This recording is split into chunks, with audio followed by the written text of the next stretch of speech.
عليكم ورحمة الله وبركاته. نحمد الله العظيم ونصلي على رسوله الكريم.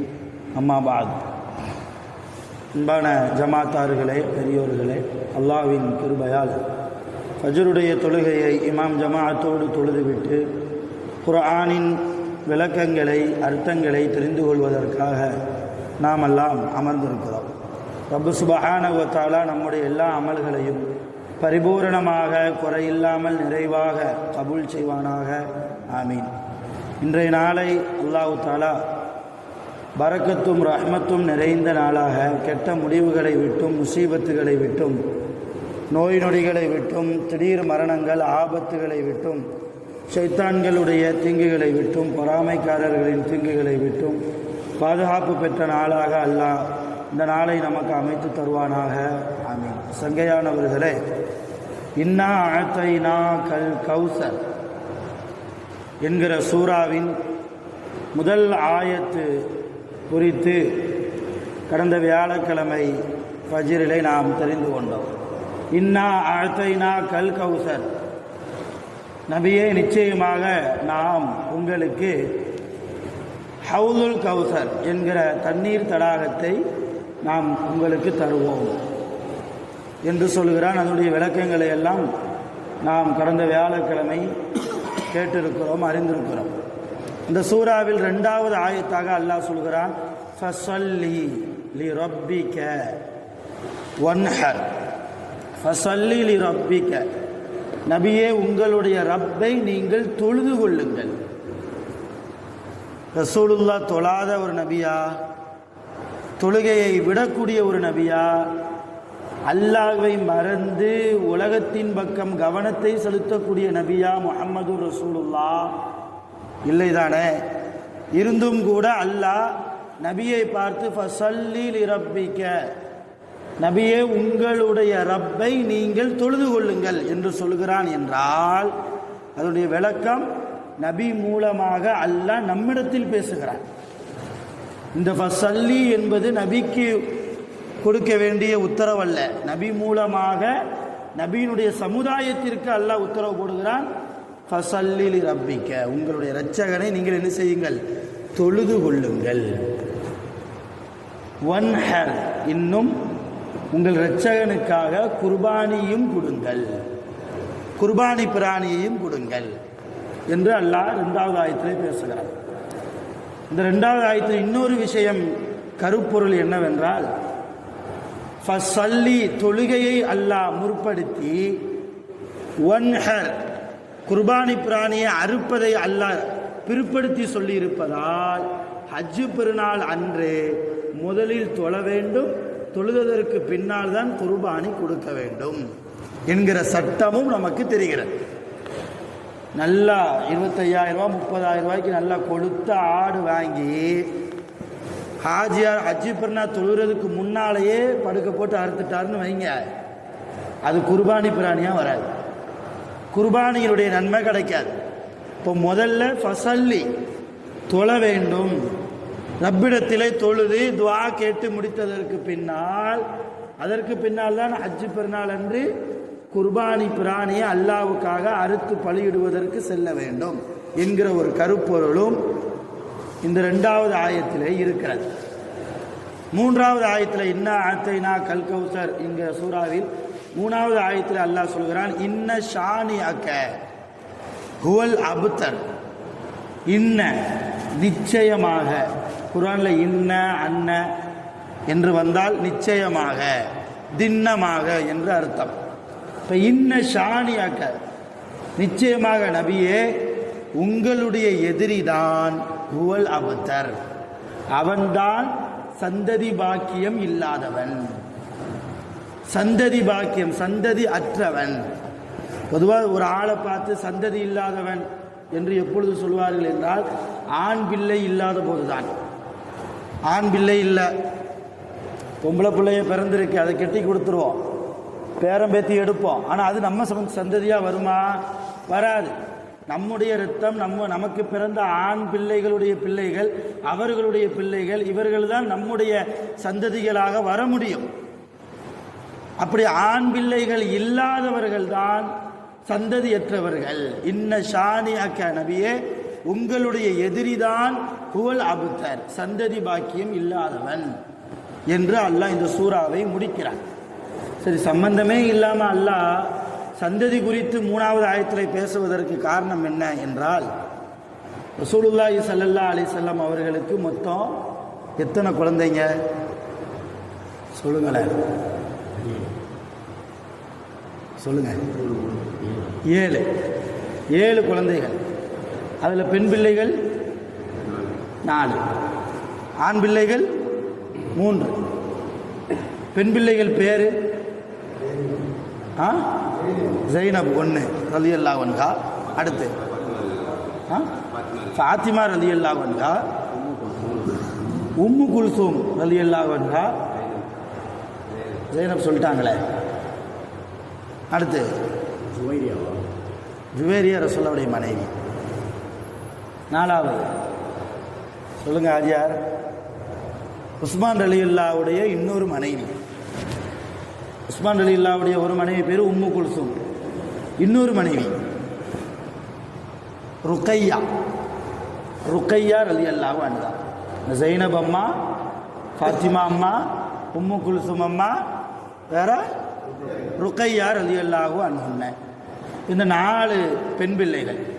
ஆண் பிள்ளைகள் மொத்தம் 3 பேர். யாரெல்லாம்? இப்ராஹிம் ரலியல்லாஹு அன்ஹு, காசிம் ரலியல்லாஹு அன்ஹு, 3வது சொல்லுங்க அப்துல்லா ரலியல்லாஹு அன்ஹு.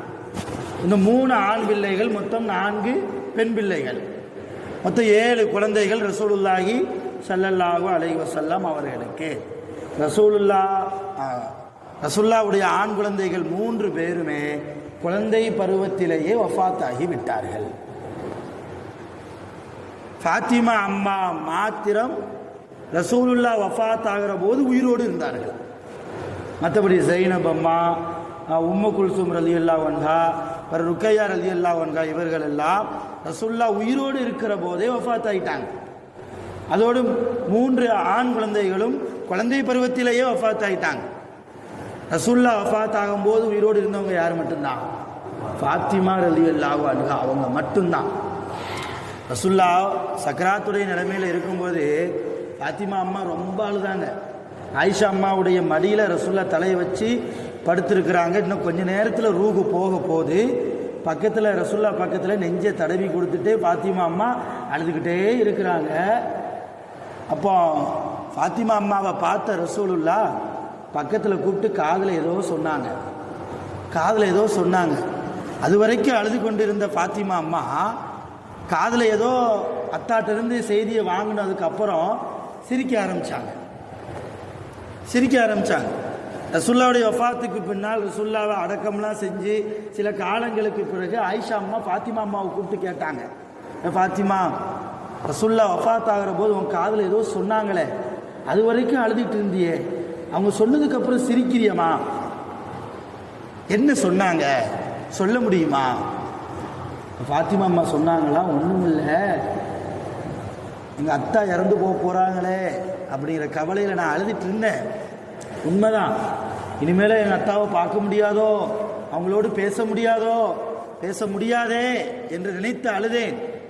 என்னையை நான் அழுததை பார்த்த ரசூலுல்லாஹ் என்னை கூப்பிட்டு என்ன சொன்னாங்க தெரியுமா? ஃபாத்திமா, அழாத, எனக்கு பின்னால் நம் குடும்பத்தில் நீதான் வஃபாத் ஆகுவாய். எனக்கு பின்னால் என் குடும்பத்தில், நம்முடைய குடும்பத்தில் நீதான் வஃபாத் ஆகுவாய். நாம் கபரிலே சந்திக்கலாம், கியாமத்திலே சீக்கிரம் என்னை நீ பார்க்க வந்து விடுவாய். கொஞ்சம் கற்பனை பண்ணி பாருங்க, அத்தா வஃபாத்தாக போகிறாரு, கொண்டாட்டி உட்காந்து அழுவுறா, சீதேவி அழாத, எனக்கு பின்னாடி நீ தான், இஸ்ராயல் வந்துடுவார், எனக்கு பின்னாடி மௌல நீ தான் வஃபாத்து. அது வரைக்கும் அழுதுகிட்டு இருந்தவா ஓங்கி குத்திடுவா நெஞ்சில், ஒரேடியாக போன்னு, சீக்கிரம் போன்னு சொல்லி, இல்லையா? நம்முடைய குழந்தையால கூப்பிட்டு, வாப்பா அழாதப்பா, எனக்கு பின்னால் நீ தான்ப்பா மவுத்து சொன்னா, சாவர நேரத்தில் இந்த மனுஷன் நல்லது பேசுகிறானா? அப்படின்னு நம்மளை திட்டக்கூடிய பிள்ளைகளாகத்தான் நம்முடைய பிள்ளைகள். ஆனால் ஃபாத்திமா அம்மா அந்த செய்தியை கேட்டதுக்கு பின்னால், எனக்கு பின்னால் நீ தான் வஃபாத் என்கிற செய்தியை கேட்டதுக்கு பின்னால் அழுகிறத நிப்பாட்டிட்டு சிரிச்சாங்க. எங்கள் அத்தாவை சீக்கிரம் நான் பார்க்க போகிறேன் சொன்ன மாதிரியே ரசூல்லாவுடைய வஃபாத்துக்கு பின்னால் ரசூல்லாவுடைய குடும்பத்தில் ஃபாத்திமா அம்மா தான் அடுத்த மவுத். எதற்காக சொல்கிறேன்னா, அந்த அளவு தன்னுடைய பெண் பிள்ளைகளை ரொம்ப நேர்த்தியாக தக்குவா உணர்வோடு வளர்த்தார்கள் ரசூலுல்லாஹ். சரி, எதற்காக இந்த விஷயத்தை நான் சொல்ல வருகிறேன் என்றால், ரசூலுல்லாஹ்வுடைய 3 ஆண் குழந்தைகள் சிறு பிராயத்திலே வஃபாத் ஆகிட்டாங்களா. ஃபாத்திமா அம்மாவுக்கு மட்டும்தான் குழந்தைங்க. இப்போ அந்த குழந்தைங்கள் ரசூலுல்லாஹ்வுடைய சந்ததியாக வராது தானே. இதை வைத்துக்கொண்டு சில காஃபிர்கள் சஹாபாக்களிடத்தில் பேசினார்கள். ஏன் ரசூலுல்லாஹ்வுடைய காதுபடவே பேசினாங்க.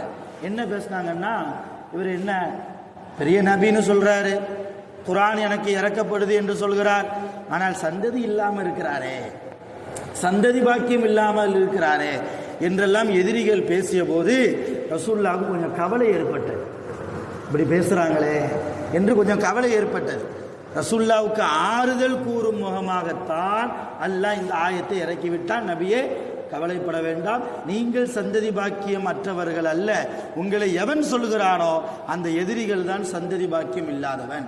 இப்போ என்ன தெரியுது, ஆம்பளை பிள்ளைய இருக்கிறது சந்ததி அல்ல, அந்த பிள்ளை எப்படி இருக்கிறான், ஷரியத்தோடு இருக்கிறானா, தக்வா உணர்வோடு இருக்கிறானா, குர்ஆன் தொடர்பில் இருக்கிறானா, பள்ளிவாசல் தொடர்பில் இருக்கிறானா, பெரியவர்களை கண்டால் மதிக்கிறானா. ஒரு காலம் இருந்தது, சைக்கிளில் போனால் பெரியவங்களை கண்டால் இறங்கிடுவான் இல்லையா. தெருவில் உட்கார்ந்துருந்தா பெரியவங்க நடந்து போனால் எந்திரிச்சு நிற்பான், சலாம் சொல்லுவான். வீட்டுக்குள்ளே போனாலே அத்தா வந்துட்டாங்கன்னா எந்திரிச்சு மூலையில் போய் உட்காருவான், சத்தம் போடாமல் இருப்பான். இன்னைக்கு அத்தா முன்னாடியே கால் மேலே கால் போட்டு உட்கார்றானே இல்லையா. சைக்கிளில் பைய போப்பா, ஸ்கூட்டரில் அவன் வேலையை பார்த்துட்டு போயா, நாங்கள்லாம் 2K கிட்ஸ் அப்படித்தான் இருப்போம் என்றெல்லாம் சொல்லக்கூடிய பிள்ளைகள். இப்போ இந்த பிள்ளைகளை பெற்றவர்கள் உண்மையிலேயே சந்ததி பாக்கியம் இல்லாதவர்கள் தான். யாருடைய பார்வையில்? அல்லாஹ்வுடைய பார்வையில். குர்ஆனுடைய கருத்து அது. ஆக அன்பான பெரியவர்களே, இது போன்று இன்னும் அத்தைனா கல்கௌசர் என்கிற சூறாவில் 3 படிப்பினைகள். முதலாவது ஆயத்தில் ரசூலுல்லாஹி ஸல்லல்லாஹு அலைஹி வஸல்லம் அவர்களுக்கு அல்லாஹ்விடத்தில் எந்த அளவு கண்ணியம், மதிப்பு, உயர்வு இருக்கிறது என்பதை முதல் ஆயத்து பேசுகிறது. 2வது ஆயத்து அல்லாஹ்வை தொழ வேண்டும், தொழுதற்கு பின்னால் தான் பிராணிகளை அறுக்க வேண்டும் என்கிற ஒரு கருத்து கிடைக்கிறது. 3வது ஆயத்தில் ஆண் பிள்ளைகள் இருப்பவர்கள் எல்லாம் சந்ததி பாக்கியம் உள்ளவர்கள் அல்ல, ஆண் பிள்ளைகளை அல்லாஹ்வின் தொடர்பில் வைப்பவர்கள் தான் உண்மையான சந்ததி பாக்கியம் கொண்டவர்கள் என்கிற 3 கருத்துக்களை கொண்ட அருமையான சூரா. இந்த சூறாவை மனப்பாடமாக்கி கொள்வோம். ஏற்கனவே எல்லாருக்கும் தெரியும் தான், இருந்தாலும் உச்சரிப்பு தெரிந்து அர்த்தங்கள் தெரிந்து அதிகமாக தொழுகையில் நீங்கள் ஓதுங்கள். வல்ல ரஹ்மான் நம் அனைவர்களுக்கும் அருள் புரிவானாக. ஆகிரு தஅவானா அனில் ஹம்துலில்லாஹி ரப்பில் ஆலமீன். சுப்ஹானல்லாஹி வ பிஹம்திஹி சுப்ஹானல்லாஹ் أشهد أن لا إله إلا أنت أستغفرك وأتوب إليك. آمين. سبحان ربك رب العزة عما يصفون، وسلام على المرسلين، والحمد لله رب العالمين. صلى الله على محمد صلى الله عليه وسلم.